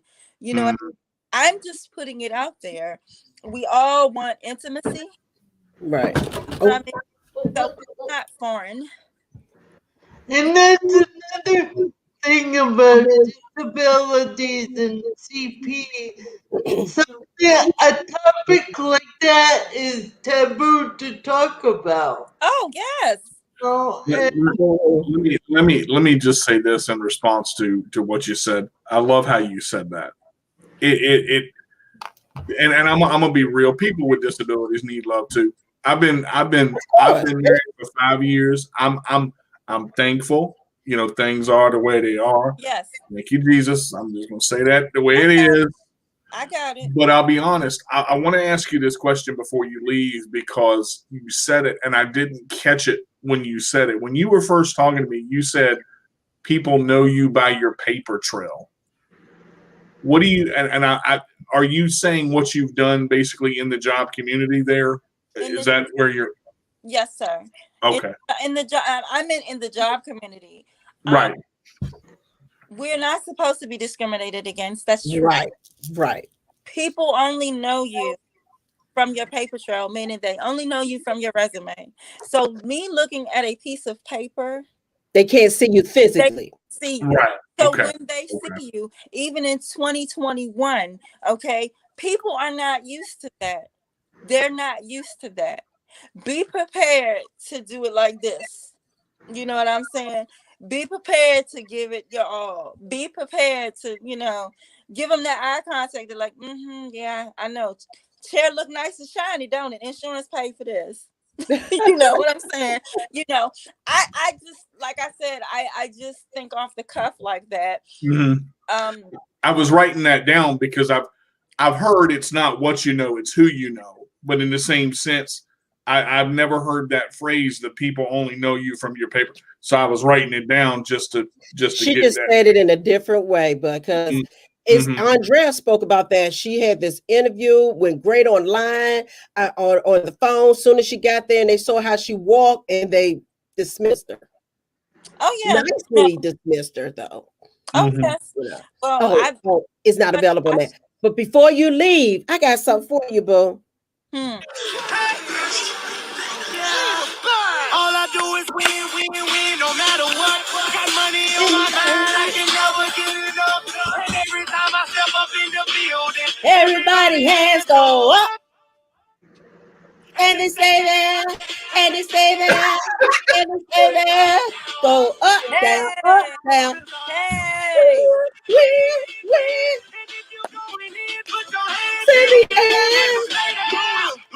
Okay, Ludacris. Stop it, Ludacris. All right, guys, listen. Miss Edwina, if you want me to speak a little later or another day, I'm more than open. DJ, you know how to find me. I will not talk about that, alleged unfriend from Facebook thing. We'll talk about that. I get you. You play one of my numbers, Siobhan, girl. and that's all right. You go right ahead. I still love you. It's okay. You know I love you, boy. Open dialogue is good, Siobhan. So if you want to come back, when we come back on, wonderful. Well, open dialogue is always good because everything we speak of is all about cerebral palsy or other different abilities. Because like you brought up, Marie brought up about being in a restaurant. That's sad because they do that a lot. Look over the person because you don't know the significance of each individual, but you rather look over them and ask somebody next to them, what do they want? Ask them what they want. I do it all the time. Ask Kelly. She know what she want. I can hear, I can see you and see me. I got a big mouth. So you know how you said you got a lot of hair, So I say it's a good thing you bodybuilder because you got to get that neck strong hold up on it. All right, DJ. One time I was in a restaurant drinking and the waiter did that to me. I stood up for myself because I was a little tipsy. Good for you. Good for you. He made the waitress cry. Well, it's unfortunate, but she had to feel what you felt. Listen, guys, I'm getting dinged over here, so I'm gonna. Okay, all right. Thank you, Siobhan. We appreciate you. Okay. Come back if you can. Come back if you can. Okay, now. You. Likewise. Okay. That was a good point, Marie. We've talked about that before, about being in a restaurant, eating places and stuff like that. It could be anywhere, even at the movie theater. You going through with someone and they was like, does she have or he have a ticket? Why don't you ask them if they have a ticket? I'd have busted out Willy Wonka because I've got a golden ticket. I've got to wait. Even at the doctor's office, because a lot of times I'll take my mom into the doctor's with me because of my disability. Sometimes understanding something in the doctor's office, I can't understand, so I'll take my mom with me, and the doctors would look at my mom, and my mom be like, well, she's right here in the room, why don't you ask? Well, I'm only here because if she doesn't understand something, I can explain it better to her. Right. That's just, it's really just sad how they just, I mean, even doctors, like I told y'all yesterday about the young lady. The doctor looked at her and pulled up a chair. Pulled up a chair and looked at her. It's like, okay, you could tell me or something like that. It was like, have you been raped? Yeah. She's 5 months married. And, we ain't gonna go there. I went to a new doctor a couple months ago. I needed a new neurologist. So I went to the new neurologist. And at the end of the appointment, he's like, whoa, you're very smart. I'm like, duh. No. I mean, no. Let me say this, Marie. I am so proud of you. You have really blossomed in your everything. You've done so well for yourself. I mean, I'm so proud because to see this level of like how you're handling everything, moving into your own place. You shared your story with us a couple days ago when we first started. And I told Miss Winnie, I said, man, Maria is killing this thing. And it's good to have you with confidence and you're sure of yourself and you're asking great questions. And I'm really glad you're co-hosting this with us because it's. I tell you this, I love to interview people. I hate to get interviewed. I get so scared when I get interviewed. But even in college, I wrote for the college paper, and I loved interviewing everyone for the college paper. So, ever you need me to do this, I'm sorry I can't be here tomorrow, but I'll be here Wednesday if you want me to. If you have an opportunity to get in and listen at 12, I mean, wherever you do it, if you can. Oh, it's always a replay. Never mind. It's always a replay. Yeah. So I think I'll be a little tipsy because I have to take a step so I can go into an MRI. Okay. A little tipsy is good. All right. I tell you, I'm happy Siobhan got on though because she's lovely. I want to be Facebook friend. Yeah, she had to throw that in there at the end, but that's okay. I got you, Siobhan. That's all right. But I will say this. When I talked about her drive, and again, when I'm the type of person, Miss Winnie, you know me well enough. If I see something, I'm gonna call it like it is. I said when Kyle was speaking, his humbleness and his ability to speak was here, and I was here, and I'm not saying that is a bad thing. The same thing with Siobhan, where her drive is here and mine is maybe down here. Everybody is different, and how they act is different, and how they present themselves is different. But there comes a time where you have to kind of kick it into high gear Right. and let them. You have to kind of shine. I remember when you came on and wearing that yellow. I wanted to wear that yellow and let the sun shine a little bit. Yeah. There's a time where you have to bring forth, just like when you were in your training, you have to bring forth your energy and you have to bring forth what you got because you've got a little bit of time to make a big impression. Yep. And the one thing that I caught, and I've never really done in an interview, is my humor, because I always have a humorous side and I can make somebody laugh. But I've been so serious in answering the questions and answering them right, I kind of lose myself in the interview a little bit. And I'm like, huh. Because there's a way that you have to present yourself to make yourself look like. I understand this is a CP interview process, but people all over the world are hopefully watching all with different abilities or whatever, but we also don't want to present ourselves as idiots. Like, okay, they have CP, they're not going to be appropriate online doing an interview. But see, here's the thing, and this is what I realized, and this is why I said that. You're right. I don't want to go in there like, I don't want to do that. That's not, but I also don't want to lose myself in who I am.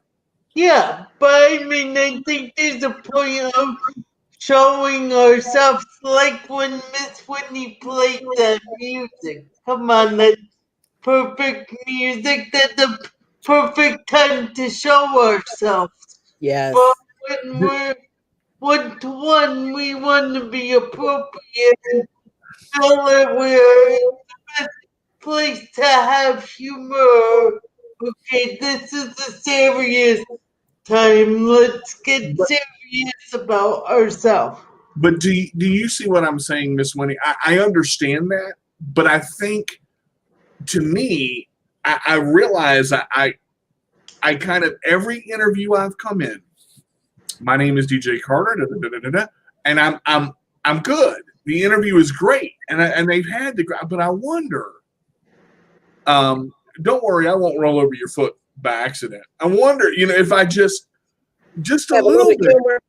Yeah, because if they go, oh my God, and they bust out laughing, they have a chance to kind of step back and go, that was the funniest thing I've ever heard.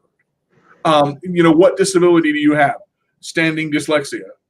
I mean, just. I've never heard that way, but that's good. I remember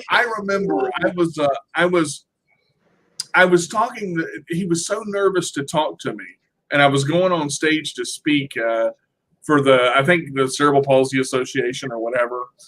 And the doctor, there's 4 doctors in lab coats, and there's a guy that's sitting on the corner, and he's got an English accent, and he says, "Mr. Carter, in as few words as possible, sir, if you would, explain your disability." And I looked at him and I said, "Sir, it's quite simple. I cannot walk by myself." He said, No. That's not what I mean. What do you have?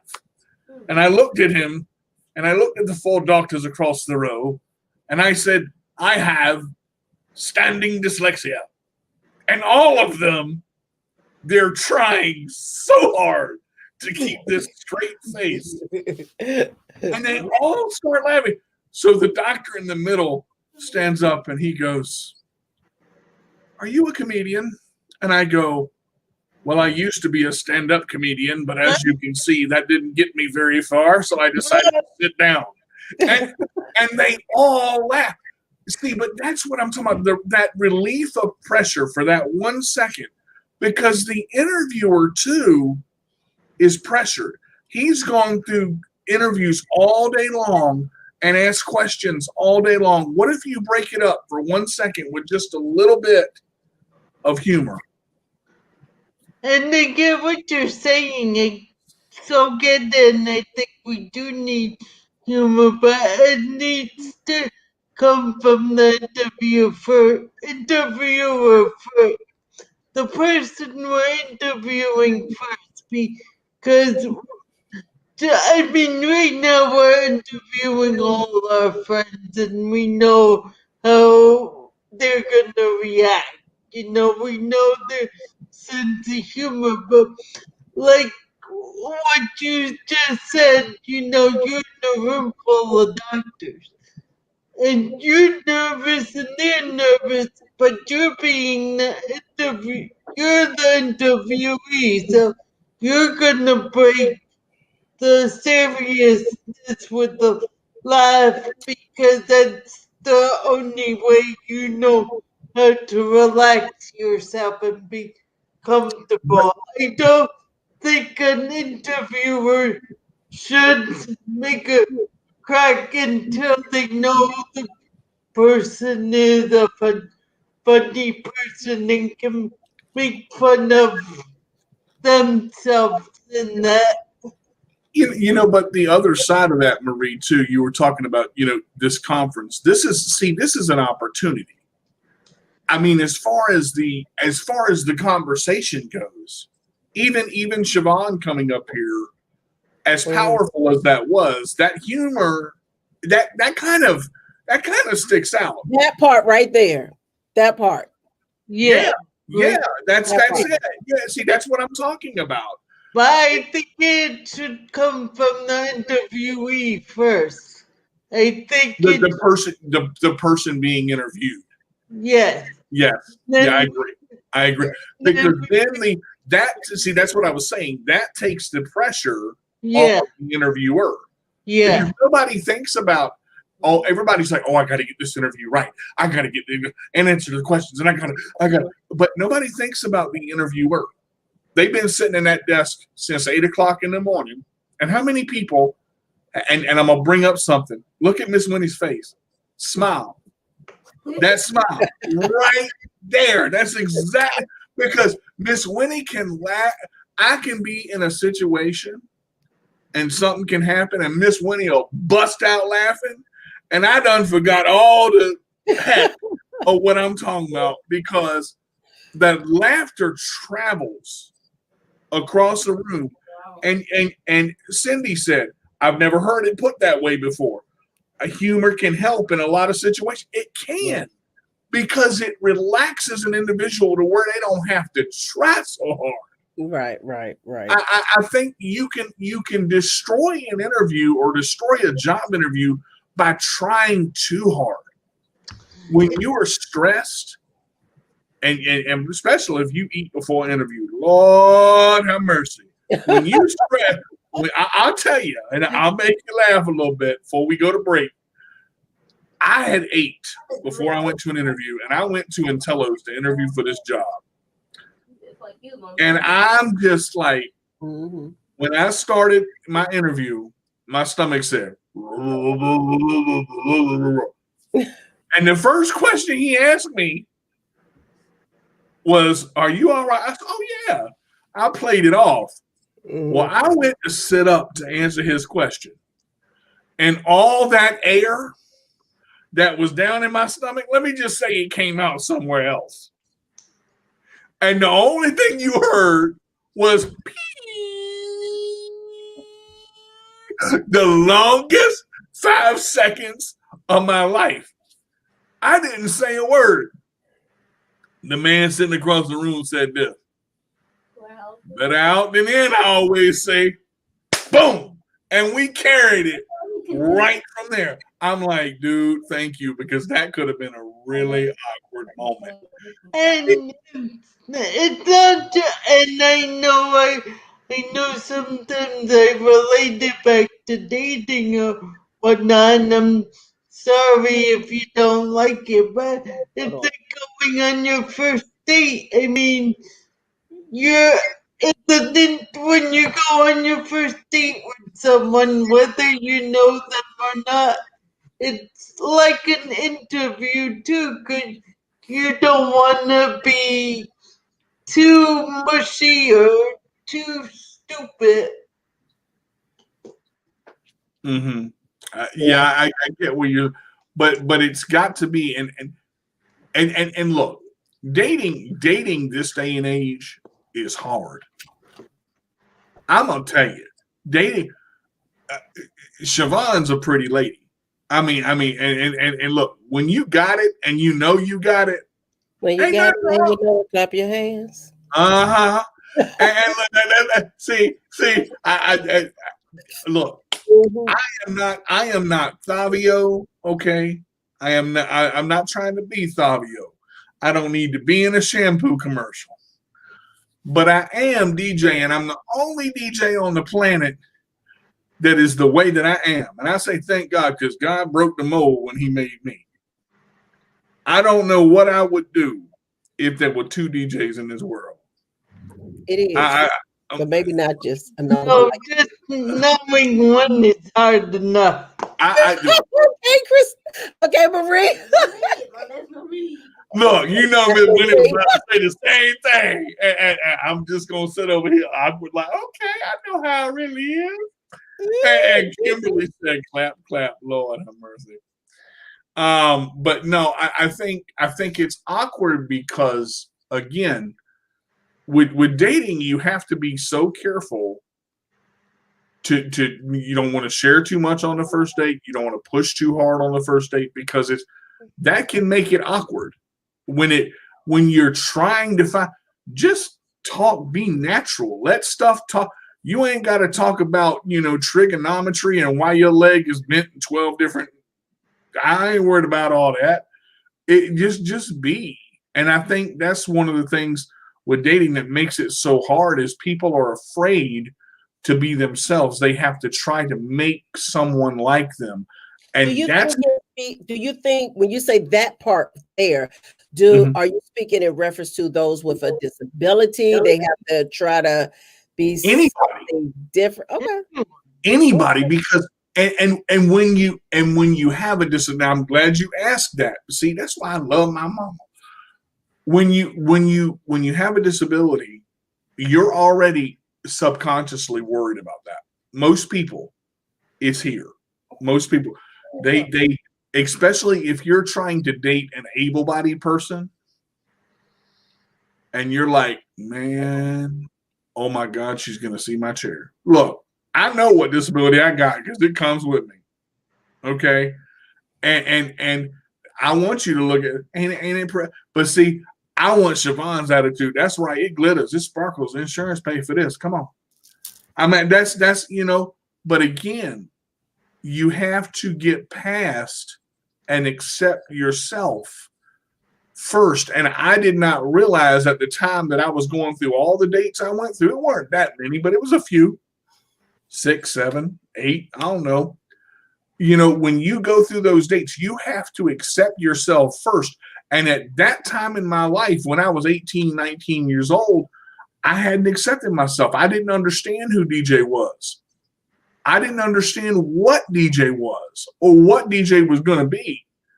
I thought I was the greatest thing in the world, and my stuff didn't stink. I was cocky and arrogant. I had to learn and be taken down a couple of notches. And that's okay, because you got to learn about you to date who you're actually going to date. That's going to make it real. Sometimes you try to date a princess when you got to talk to the maid first. I mean, ain't nothing wrong with the maid. She working that mop, scrubbing the floor. Come on now, maids need love too. I mean, I'm just saying, you got to understand what you really want and what you're passionate about. You have to find your you. You have to find your why. You have to find what makes you tick. Had I met Miss Winnie 20 years ago, Lord Jesus, she would have saved me. I'm telling you, she would have saved me from doing some stupid stuff. God Almighty. Wow. But I mean, we could have a whole topic on this and take up hours, but we should go have our lunch break and come back with other. Christine, we're coming back with Christina. I agree. Yep.